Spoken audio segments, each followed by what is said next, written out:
we go. All right. Welcome, everybody, to the Wood Shack with Brenndon Wood. Joining me today is Charles Davis. Charles is a color commentator for NFL on CBS. He is also an analyst. And if you play video games, you may be familiar with him as he is he's one of the commentators on Madden, which I play a lot of Madden, so I'm also very familiar with you, Charles. So let's go ahead and get things started. Charles, why did you want to become a sports broadcaster? That's a wonderful question. I think when I was a kid, I gravitated towards it a little bit. When I was young, I remember my parents telling me, "You're way too young for this, Brenndon," but they used to have this thing called reel-to-reel that you would do, and that's how you would record things. And we had some reel-to-reel stuff of me pretending to broadcast games when I was like 6, 7 years old. I'm sure that's been lost to time and to other places. I don't think we'll be able to find it anywhere and make another recording. But I started doing it then. I got it, I became an athlete, lucky enough to play ball, played in the SEC just like you. So, all those things happened. And then when my career was done, I was working for a living, and just out of the blue, someone thought that I could do the job as an analyst, gave my name to someone in the TV business. A couple of years later, they were desperate and called, and that's how it started. That's kind of it in a nutshell. I always wanted to do it, but never thought I'd be able to do it. So I was really, furthering a career as an athletic administrator, for lack of a better term, when the opportunity came along. And once it started, I realized that's really what I wanted to do. So I worked very hard at trying to, gain other opportunities, seek opportunities, present myself, and then hone my craft. So I worked on just about anything that was put in front of me. I didn't really say no to much, that's for sure. But yeah, it's one of those things. There's a little serendipity involved, but I think it's serendipity that brought me back to what I really wanted to do in the first place. How would you say those things, such as, doing those reel-to-reels in your childhood and then your playing days and being an athletic administrator, how would you say those things have helped you into becoming the commentator and being where you are? I think they helped, Brenndon, by me having the opportunity to mix in so many different areas, work in so many different areas, forge relationships with people, because that's what you have to do in this world. You have to have relationships in order to make things work, and learn about all of those areas. So I used to work in athletic administration on the college level. That helped me understand what ADs and athletic, coaches and people are going through on their side. As a former player, I bring the player's perspective to it. When I worked at the Olympic Committee, now I have this breadth of sports that's bigger than just football. So now I think it provides context to what I do, because, this guy running a 4.340, well, a lot of people, depending on their age, may or may not remember what I consider the greatest downhill ski run by Franz Klammer in Olympic history, which I believe was 1976. So things of that nature, sometimes that pops into your work and able to provide a little background. And then the biggest part is people. A lot of these athletic administrators, when I got into calling games, because I had relationships, maybe I could talk to them, find out more. Were there other opportunities out there? How do I get better? Who do I need to meet? All those sorts of things. So there's so many so much that goes into it. It becomes kind of what they call a mishmash or a masala, when it all works together and all forms in one thing, and out comes I by no means consider myself a finished product, but a product now that is on a career path and has been for a little while now. Feel free to correct me if I'm wrong, but I saw that you got your master's in history. How would you say that that's benefited you as well? Yeah, I think that's been a huge benefit. My undergrad was political science, and sometimes in the business world, that politics of things come into play too. But the history part, again, I come back to the word context. It taught me as I was preparing through school, and I think it doesn't matter what your degree, Brenndon, I think all those things, preparing for midterms, preparing for finals, writing a paper, getting ready for a presentation, all those things help prepare me to do what I do now, because that's what I do on a weekly basis to get ready to broadcast a football game.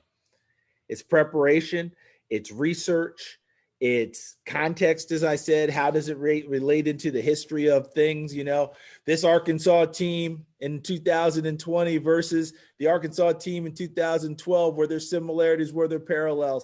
The 1976 team that did this, all those things that go along with it. Yeah, I think that having that second degree, having that ability to dive into my work, and that willingness to prepare, that's helped me get to where I am so far today. What are some of the challenges you face in your job? Challenges are always going to be how you are judged, perceived, received. When the people who hire you, if they move on and someone new comes in, will they see you the same way? Do they see you with the same eyes and feel like you're someone who's valuable to them? Or do they think that I can get someone different or better? So you always have to go through things like that. Challenges of balancing your career with your family, because this job requires a certain amount of travel. And when I was younger, I traveled a heck of a lot more. So my travel's cut down, but still at a minimum, when I do a preseason package for the Tennessee Titans, now we're going to be down to 3 games. So how many of those will I travel? 2 or 3, right? Then you add in my regular season schedule, which we're now going to 18 weeks in 17 games. So that's 18 weeks gone, weekends gone, and then a playoff or 2, so you're talking about that as a minimum.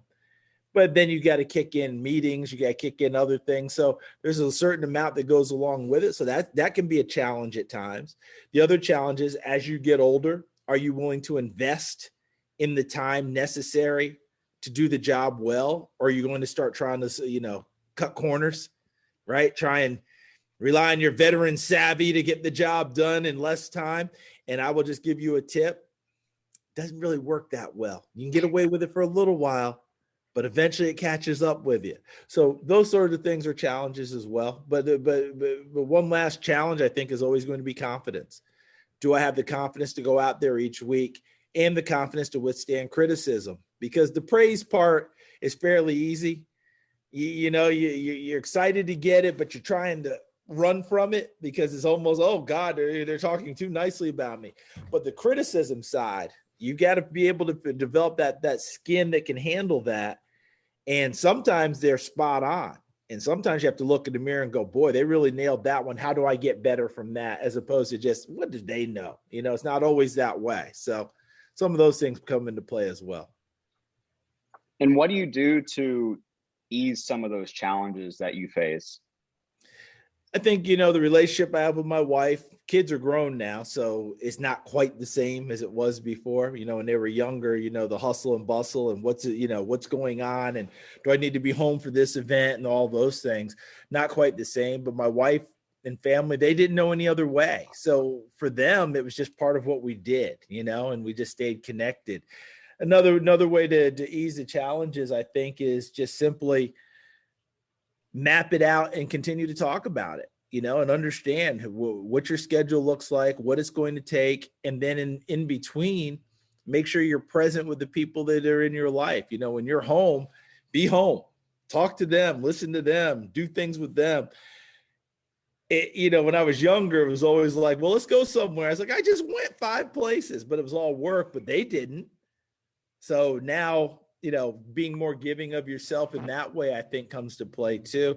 And then finding ways to get away from it, whether you're just watching the latest thing that's on Netflix, whether you're reading a book, which I love to do, whether you're doing other activities, not just you're working out, spending time at the pool, you name it, anything that sometimes just to clear your mind and get away so that you can kind of get what they used to call the pause that refreshes. Sometimes you're seeking that as well. Earlier this year on the Bills Pod Squad, you said you take a different approach to playoff games than you do for regular season games. Why do you have a different strategy when going into those games? I think part of it is the playoff game is we know it is truly one and done. Like it is, the season is on the line for two teams. One of them's going, one of them's going home, you know? And I think the fans at home recognize that and are kind of locked in. And whereas during the regular season, I might do a little bit more human interest stuff, maybe, right? You know, where I talk a little bit more about the players and maybe what they do off the field. I think playoff games are much more like, folks, all we care about is the game today. Just give me the game. Now, I'm not saying that's 100%, but that's part of it. The other thing is, the context you have is a lot different now. It doesn't matter what other people are doing around you. It doesn't matter whether Kansas City wins that day or no. What matters is who wins right here, right now. We don't have to worry about looking at the scoreboard and seeing if someone got into the playoffs or if that's going to affect their standing or any of that. It's just everything's right here. So I try to direct it a little bit more that way than maybe bringing in a little bit more of the outside stuff to frame it. There's nothing left to frame it. Win, move on. The only thing that you have is who they might play the next time out potentially, and that's about it. And what are some of the big differences between your preparation or commentary on a regular season game and a playoff game? I think the regular season, there's probably more information that comes in because of the outside stuff that goes with it. Whatever two teams you're doing, you're not just bringing in those two teams. You're bringing in who they've played so far, who they still have to play, where they rank in their division, where they rank in their conference. Are they making a playoff run or not? All those things that go along with it, you know? By the time you get to the playoffs, that stuff is falling off. So now it's just strictly who's healthy, ready to play this week. You know, any key losses that are going to affect the game, any guys trying to play through some stuff that maybe might not be 100%, where the coaches are on things. And what I found is the better coaches in the playoffs, and I think it probably works well for broadcasters as well, the simpler you get, the better you are. You know, when you start piling in all this extra stuff, okay, they've seen everything we've done all for 70. We're going to do everything different now.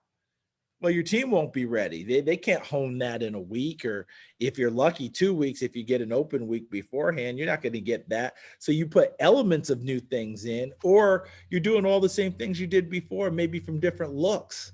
You know, we always ran this play out of I formation. Now we're going to run it from split backs. You know, usually we have 3 receivers on the field during that time. Now we're going to show 2 tight ends and still essentially run the same stuff. You just dress it up differently, trying to get them and to get them to fall for different things and have some tendency breakers along the way too. But I do think the more focused you get for that time frame, the better off you are. And it's a lot easier to get focused because the rest of the stuff doesn't matter anymore. From a production standpoint, what does your team do to generate that big game atmosphere for a playoff game? I think for us, it's just making sure we're prepared for the moment when it happens. And then the atmosphere tends to take care of itself. And, you know, we've all gone through a year that none of us could see coming, you know, with COVID. And why, you know, you going out and playing in front of no people, limited people, you know, that the first 4 games of our regular season, we had no one in the stands. But then we got to the playoffs, and the Bills, who were hosting the playoff game, had no fans all year long. And finally the restriction had been eased where they could have like 10,000 people. And it felt like the place was packed. It just changed. The atmosphere was just all of a sudden electric. So the atmosphere of what is there at the game does it. I think if you try and manufacture it too much, it's not going to work very well. You have to play with what's there and work through that atmosphere. And we had a great one for our playoff game in Buffalo this year. They have terrific fans no matter what. But imagine the Buffalo Bills, what they call themselves, the Bills Mafia, not being able to go to the stadium all year long. Because we had done a couple of games up there and there was no one in the stands. Now this is their first game they could go to. You can imagine what it was like. Going back to you talking about your schedule, there are a lot of people that I've seen that want to enter into sports broadcasting, but I don't think that they know what all goes into it, what your schedule is going to be like. What does a usual year for you look like with the season and everything? I'll try and make it as succinct as I can. And, like anyone's schedule, anyone who's watching us, listening to us right now, everyone's got a schedule and everyone's got, pressures and deadlines and times they may have to travel or more intense times at work where you may have to work overtime and all that. So whatever my schedule is, I never think of it as, oh my gosh, I've got the toughest schedule going. In a lot of ways, I don't, even though there are pressures that go along with it. Like a colleague of mine who's telling me all the time, hey man, we're not breaking rocks every week. Okay. We're talking sports. So how bad can it be?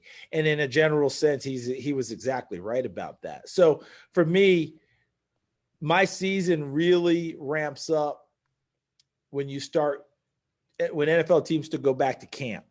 So from mid-July on, now it's pretty much locking in on trying to learn as much as I can about the NFL, the teams, what's going on, all those things. I do preseason for the last 4 years or whatever it is. I've done preseason for the Tennessee Titans. And before that, it was the Atlanta Falcons. And before that, the Tampa Bay Buccaneers. So you have a preseason schedule. So you have to know that team and it helps you get ready for your regular season. Then your regular season kicks in and every week you're gone. And I'll leave Thursday nights.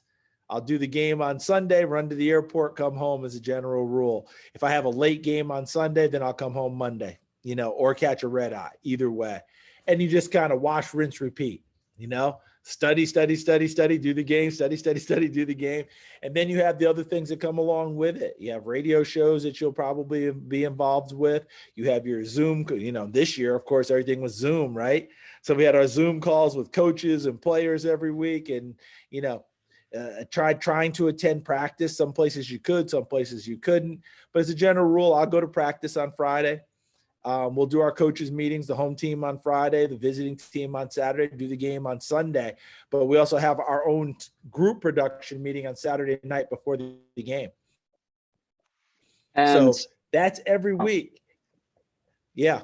Real quick. And then when the season's over, I would go into draft stuff. I do draft stuff for NFL Network. So I'm going into the postseason all-star games, the combine, pro days, all that, then do the draft. And then that's kind of my sigh of relief and off we go. But I didn't even mention that in all that throughout the year, we're working on a Madden game. So that's during my week as well. I mean, that's all part of it too. And that's not an easy part of it as well. We'll go 2-3 hours a session, 2 to 3 times a week during season. And with that schedule, what's a healthy approach someone can take to that to make sure they're hitting these other areas of their life? I think trying your best to be healthy, work out. I have a workout schedule that's part of my week every week that I try to adhere to, and that starts first thing in the morning. Because if I wait, I will tend to not do it, and that's not good for anyone. And I think that helps me mentally as well as physically. I think that, when you have those times to grab lunch with people and sit back a little bit, you do that. You find time, maybe you go out once a week, for a date night or just to get away. I mean, all those little pockets you're trying to find. But like any job, it's hard when you've got things that are approaching and looming. Something's in your head all the time. And I remember reading a great story once that Bill Walsh, the great coach with the 49ers and the Super Bowl coach, he was out at a function with his wife and he had his arm kind of around her and on her shoulder. And at one point she said to him, "So did the play work?" And he said, "What are you talking about?" She said, "You were diagramming a play on my back while your hands," because she could feel his hands moving. It's never far away from your mind.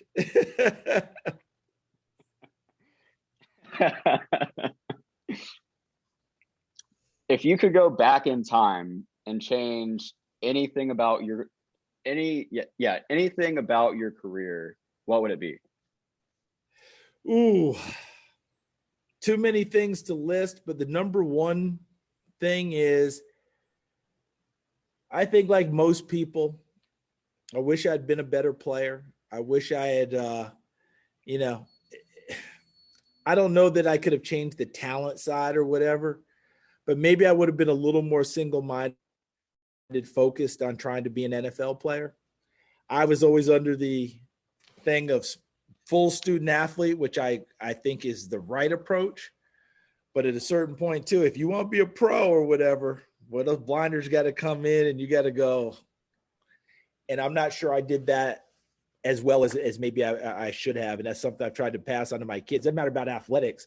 Just, are you doing everything to the absolute best of your abilities? Because you don't want to have any regrets. And that'd be my biggest regret, that I maybe didn't give it as much as I should have, although I had a nice career and a fun career, and it's been terrific. And, I was able to start 4 years in the SEC, so that's not too bad. But the next part was, did I give everything there? And I'll probably have that tinge of regret until they close the box on me. And you thinking about that, has that provided you perspective, just looking into the future, just making sure you're, taking advantage of different opportunities and things like that? I think you hit the nail on the head, Brenndon, because since that time, I've kind of vowed to myself, never again will I not give it the absolute full. I may not always succeed and get what I want or win, but you're not going to catch me where I walk away going, boy, if I'd given it a little more.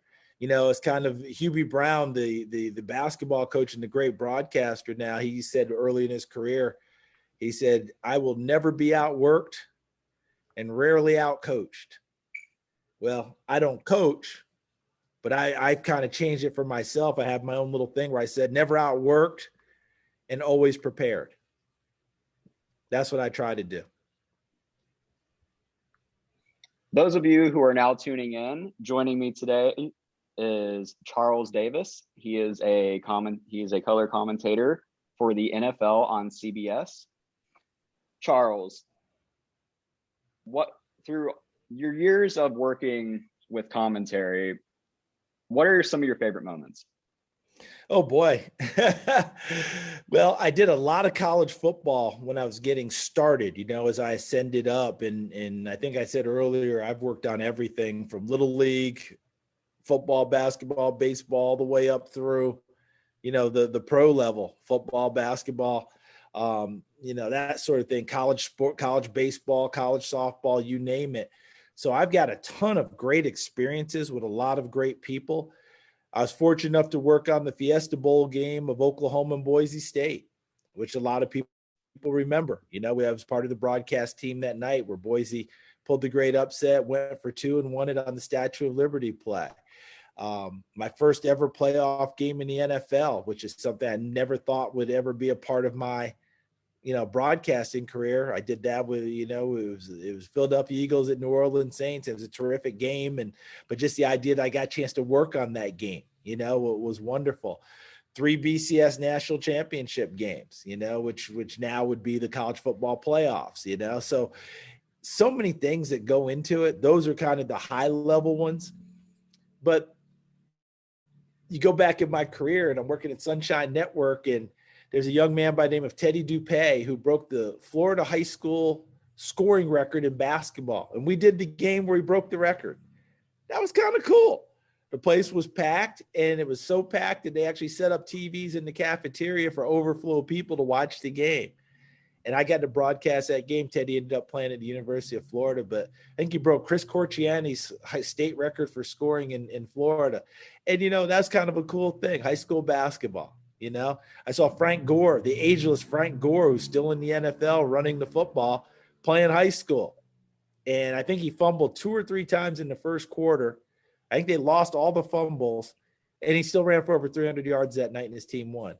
Things like that. So a lot of great moments along the way, I could keep you here all night, and each one triggers another memory, but I won't bore you that way. But high level that people would see and maybe remember, all the way down to, little league kids playing, U13 girls basketball for AAU championship games and games along the way, you name it. All those memories are pretty darn good for me because they helped me get to where I am. And a lot of them, I probably wasn't very good. And, you know, you just keep going out there and trying to get better. And for those big moments, how would you say you make sure to capture the moment? Well, the beauty is, as the analyst, you're trying your best not to intrude on your partner, the play-by-play person. So whether when he or she are making the call, my job is to keep my big trap shut. Let them make the big call, and then I'll come in with the analysis later. Sometimes I will have analysis ahead of it, and that will help set the moment. So you're trying your best to see the moment, anticipate the moment, and hit it. You know, there's so much discussion on, you know, calling plays and predicting the future before it happens. People have been doing that forever in 2 days. Some of us better than others, right? For me, probably the moment that helped me the most was in the Fiesta Bowl when Boise had scored the second time in overtime.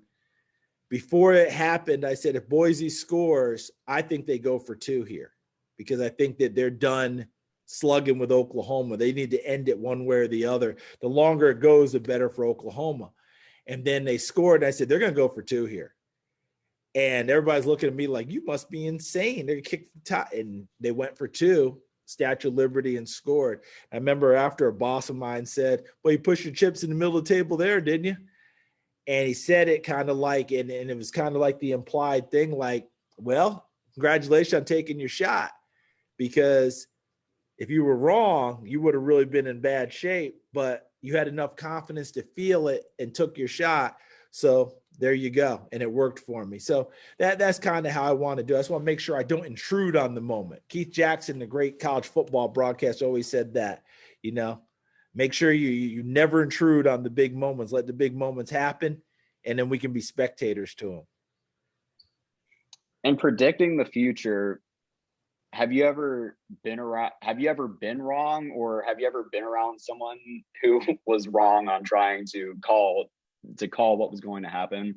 Heck, I've been wrong. I just leave it with myself. You know, it's not for me to judge others. Those are my peers, and you know, they're all trying to do the same thing I'm trying to do. But have I been wrong? Many, many, many, many, many, many, many, many times. So you're trying to make sure you're spacing it out a little so you're not wrong all that many times in one game.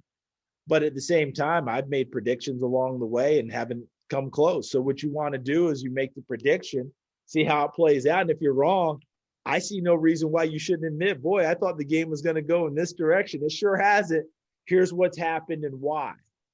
As long as you're doing that, I think you're going to be okay. And Charles, the sports broadcasting industry is a majority white. Tell me about your experience as a person of color in this field. You know, my experience has been, you know, I never want to brush things off. You know, I'm sure there have been times where maybe I didn't get a job, perhaps because of that. I've not felt it in an oppressive way, but I also look around and I understand. I mean, I get it. I look around and go, okay, these the numbers aren't exactly even here. I can keep doing my part, paving the way, following the footsteps of people who paved the way before me, because there have been plenty of people who have done that, but keep hoping that doing good work will keep doors open for others to follow me, you know? And, you know, I looked at the career, and as best I can tell, I'm the only person of color to be an analyst for college football national championship games.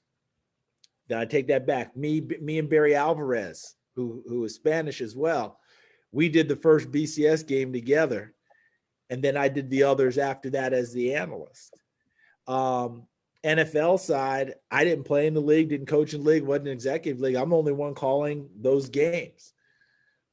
When I was working for a living, I was the first Black tournament director in PGA Tour history for the golf circuit. So I don't say that in terms of, hey, look at me, I'm the first of all this. I say it in terms of I've never let things deter me.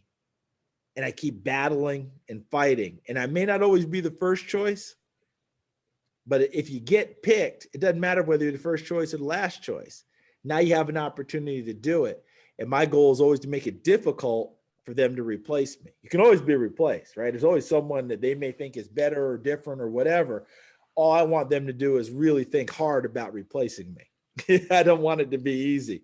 But in terms of, who I am, understanding who I am, understanding my race, understanding my pride in that, opportunities when given, I took none of them lightly.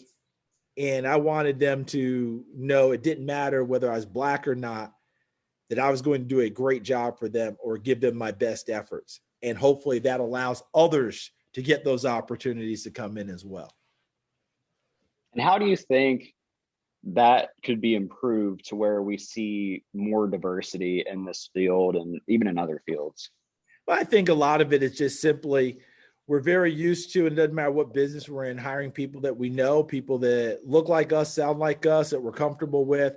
We have to take the time as people to get comfortable with each other in all sorts of ways so that it doesn't feel like a big decision to do that. It just feels like the normal thing. Like I called you and said, Brenndon, I got this. You're my guy. Come do it. You call me to do the same thing. But that's going to require us continuing to spend that time, continuing to have hard discussions at times, continuing to just enjoy the easy discussions and enjoy time with each other and realize, boy, that person's really good, and not worry about the rest of it. It sounds simplistic, and I know that, and I know it's not. I've lived it just as well as anyone, but I refuse to give up my optimism that we're going to continue to go in that direction. Absolutely refuse, because I'm seeing more and more of it. The NCAA basketball tournament, women doing play-by-play now, which is fantastic to see. Women as analysts on the men's tournament. No one ever thought anything about men doing the women's games. But all of a sudden, when a woman does the men's game, everybody, whoa, my God, wow. We got to get through all of that, right? If you know the sport, you know the sport, and if you're good at it, you do it. And I think that we're getting closer and closer to that. We're seeing more and more of that even happen in football. So it's not going to surprise me one day when you look up and you see women, and we have some who are already doing play-by-play. Color will be the next thing. Plenty, obviously, on the sidelines. And studio analysts, not just hosts. And people of all colors and backgrounds and ethnicities. And we're seeing people get hired like that in the NFL, college, et cetera. And more the merrier as far as I'm concerned. That means what I've been doing has mattered. And Charles, before you retire, what is your biggest goal? What is the thing you most want to achieve that you want to say that you got out of your career? That has nothing to do with rewards or anything like that. I want to maximize my abilities at this job. I want to maximize my opportunities to bring more people like me to this job and help them along the way and pay it forward, as they say.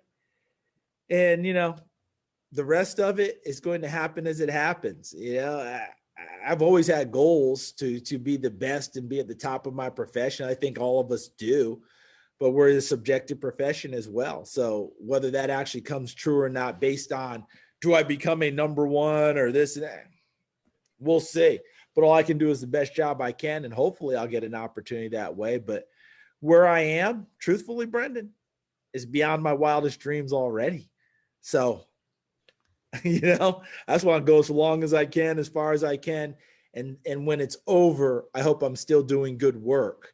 Not that they got to, put the hook on me and drag me off stage kicking and screaming while I make mistake after mistake after mistake. But I will tell you this, we all say we want to do that.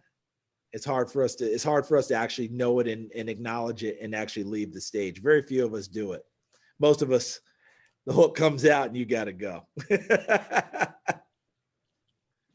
And you said you want to maximize your skills. Would you say you're on track for that, or you're doing that? You feel like you're doing that? I feel like I'm trying to. Whether I am or not, I have others will have to judge that. My bosses, the people who listen to the games and watch the games, there's going to be media critics and all those who do it. Now, who's listening to them, I don't know. But mainly my bosses and my colleagues that I work with, they'll let me know if they think I'm doing a good job or a bad job or whatever. But if we're saying, am I on track for getting there? I think I am, because I'm trying my best to be better every day. I'm trying to maximize my talents. I'm trying to watch other people and learn from them. I'm trying to see what the latest thing is out there. I'm trying to talk to all the coaches and people to see what the latest trends are and make sure I'm on top of them. I'm trying to stay abreast of things and not just kick back and go, well, in 1985, the way we used to do it, this still works for me. We know things change, evolve. I want to make sure I'm riding those waves as well. So hopefully I am. Well, Charles, that's all I have for you. Is there anything else that you would like to add? I think that anyone who wants to get involved in this, the number one thing is make sure you have a passion for it, because this is very few people who start at the top levels. And if you are, that means your career was extraordinary. You were an all-pro in football, or, if you were a women's basketball player, you were an All-American or a WNBA All-Star, and pick your sport. You're a Hall of Fame type of a player, or at least extremely good at what you're doing. You were a successful coach. You went to the Super Bowl or an NBA championship or college. Those are the people who start at the very top. Rare. Most of us, I use the baseball analogy, we're going to be like in the minor leagues. We're going to ride the buses and, go to the Bush League towns and the whole thing, trying to get better along the way. That's why you got to have a passion for it, because there's going to be plenty of times you're like, where am I? What am I doing? How did this happen? And there are like 8 people watching. Well, you better give those 8 people the best you can and get better, so that the next time maybe 12 people are watching, and right on down the line. So that's all I would say. And I hope plenty of people want to join in and keep trying it. Well, everyone, thank you for joining me today. This was the Wood Shack with Brenndon Wood. Joining me today was Charles, NFL on CBS color commentator, Charles Davis. Thank you so much for joining me, Charles. Well, thanks for having me, Brenndon. Continued success to you, and you'll be a guy out there I'll be working with one day, I hope. That'd be great.